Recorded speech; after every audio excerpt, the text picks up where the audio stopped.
I have to confess, I don't even have an Instagram account. So this is my closest brush with Instagram.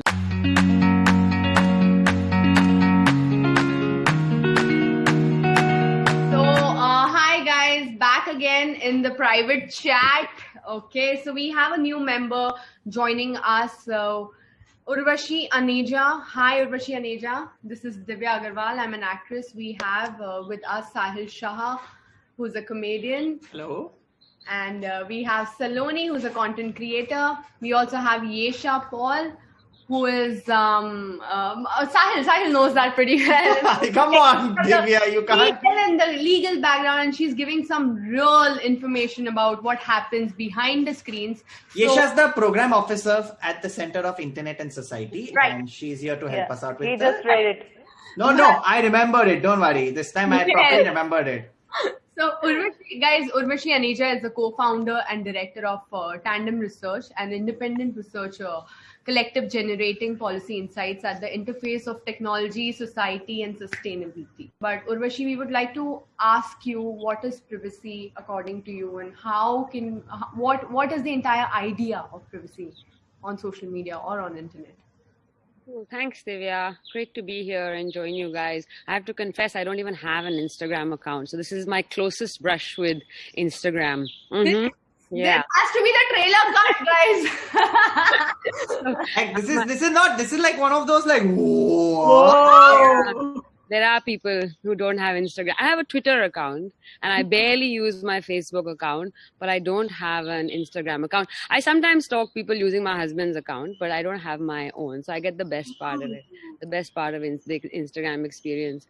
Yeah, cool. So on privacy, I think, often when we talk about privacy, people often say that, like, listen, I don't have anything to hide, right? So I don't have anything to be worried about. So privacy is not a concern for me because I'm not doing anything bad, or there's nothing particularly wrong that I'm doing in my life. And so therefore privacy shouldn't be a concern for me. And that's often what you hear, right?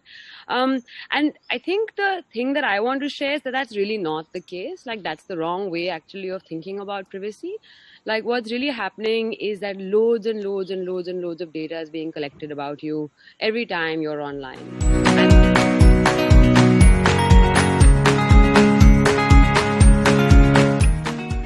And all of that data, some of it is really boring data, like your birthday, right? Or the color of socks you buy on Amazon, or the size of your mattress, like things you think are like, hey, that's not personal to me, that has nothing, it's not sensitive, right? But all of that data is being collected, and then all of that data is being used to make a profile about you, right? Mm-hmm. And then that profile is being used to make decisions about you, right? And you may not know why certain decisions are being made about you because you don't know how that profile is being created.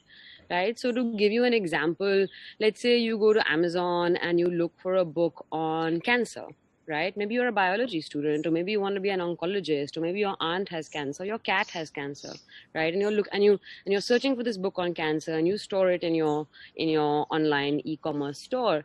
And then you also look for a wig, right? And maybe you're looking for a wig because you're going for a Thanksgiving party, or you're looking for a wig because, you just like wearing wigs. I don't know. But then those two pieces of data, which in your mind have nothing to do with each other, right? Like your cat having cancer has nothing to do with your Halloween party, get combined, right? And you could be perhaps profiled as someone perhaps who has cancer. Right? Wait, you don't.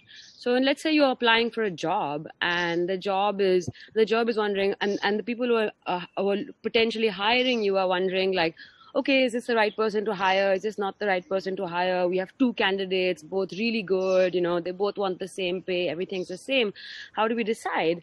And then maybe they get access to that profile, right? And they get access to that profile that says, like, hey, this person maybe is not so well, right? So maybe if we have two really good candidates, but one person is not feeling so well and the other one is feeling better, it's better to hire the person who's feeling better, right? So bad. I mean, the information what they collect could also be like this screwed up, and you can't do anything about it. You can't do anything about it. You don't even know. You had no way of knowing that your cat having cancer would affect your employment decisions, right? And it's not that it happens on the same day or in the same month or in the same year. It could happen over an extended period of time. So that's the real worry. It's not that you might have, maybe you might have nothing to hide, but you don't know how the information that is being collected about you is being used to make a profile about you, and where and when that profile might impact you, right? So that's the real How can we issue. save that job? How do we get that job? How do you get that job? I mean, there's many things you can do, right? I mean, one is there's a bunch of tools you can use, right? So you can use a VPN, right? You can use a different type of browser, right? So instead of using, you can use a browser like DuckDuckGo, for an example, which doesn't collect all your data, right?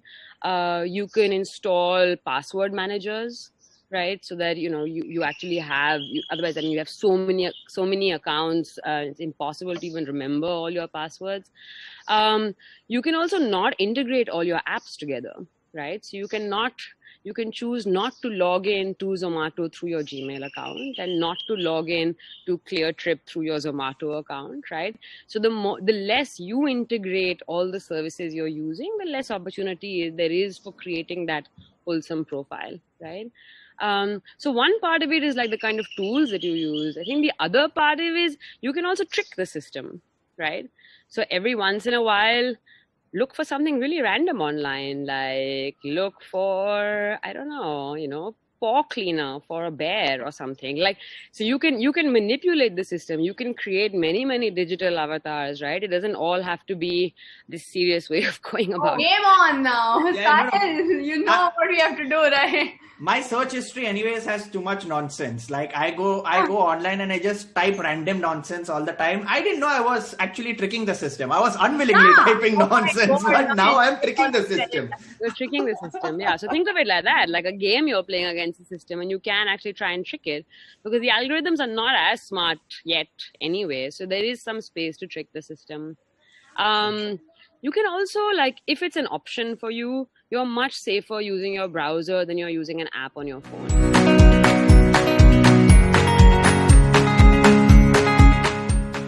So if you're accessing Facebook and you really must access Facebook, use it from your laptop so that you can install the VPN, you can install the ad blockers, you can install other things which won't be available for you on a phone, right? On an app, you don't have those options. So that's another thing that you can do. You can also try and change your behavior a little bit, right? And share less.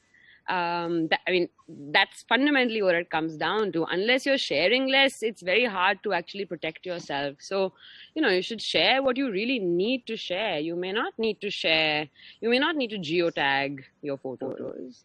Right. We had a conversation about that. Yeah, we had Just by mentioning it. I mean, it doesn't. So you have to really think about, like, because all of these social media and all the apps that we use, obviously it adds a lot of convenience to our lives, right? But we have to kind of figure out what is that fine line between convenience and harm to oneself. So the excessive amount of sharing may not actually be the best way to protect yourself, right?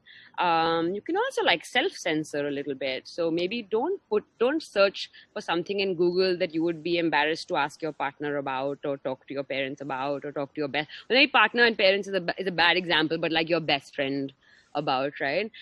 Because you think you're having that conversation with Google in private, but you're not. You better have that conversation with your best friend rather than ask Google on what you should do. So a bunch of things. Some of things are about tools. Some of it is just about being a little smarter than the system, and the other is changing how one uses many of these things. So you're sharing less. You know, I'm so glad you mentioned the location thing. So like, and the tricking the system. So what I do is I location tag, but what I do is I use random location tags. So like you know, if you can literally type Bhaiya ji ka ghar and like, you know, masti kar raha hu ghar pe and all that. And the thing is, I'm pretty sure my Instagram algorithm would be like, is this guy, what is wrong with him? I was just going through my Instagram. I put up this photo of me recently and my location tag is graveyard. And I'm like, yeah, bring it, AI. If I mention such kind of location, or probably if I say I'm at Bhaiya ji ka ghar, oh my God, you have no idea what destruction.